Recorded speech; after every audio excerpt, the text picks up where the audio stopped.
Respublika bolalarining adabiy badiiy jurnali Gulxan mana 96 yildirki o'z faoliyatini davom ettirmoqda. Bu jurnal qadriyat darajasiga chiqqan jurnal. Nega? Bu jurnalni nafaqat o'quvchilar, balki bugun o'sha yurtimizga taniqli bo'lgan, ardoqli bo'lgan yozuvchi shoirlarimizning ham minbari hisoblanadi. Ularning ilk ijodlari hammasi mana shu jurnallarda chop etilgan.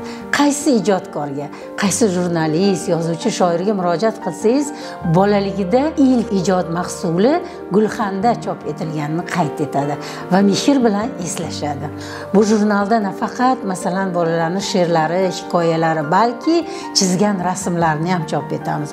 Bugun qo'liga qalam olib rassomchilikka havas qilgan bolalar borki, jurnalistikaga havas qilgan, yozuvchi, shoirlikka havas qilgan bolalar borki, bularning barchalarining ijodi mana shu jurnallarda chop etilmoqda. Telegram kanallarimizga har kuni yuzlab xatlar keladi. Xodimlarimiz ularni saralab eng yaxshilarini jurnal sahifalarida yoritib boramiz. Tahririyyatimizda yosh jurnalistlarning mahorat maktabini ham tashkil qilganmiz. Jurnalistika fakultetida o'qiyotgan talabalar bu yerga kelib ish o'rganishadi. Mana ijodiy xonamiz bor. Bu yerda o'sha ustoz aka opalaridan qanday qilib imlo xatolarini tuzatish kerak, qanday maqolalar yozish kerak, bugun o'smir bolaga nimalar kerak bo'lyapti, qanday maslahatlar, qanday maqolalar kerak bo'lyapti o'rganishadi va o'zlari ham kechagina maktab partasidan chiqqanlari uchun biz ilg'amagan jihatlarni ham ilg'ab bizga o'z takliflarini berishadi, yangiliklar bilan boyitishadi.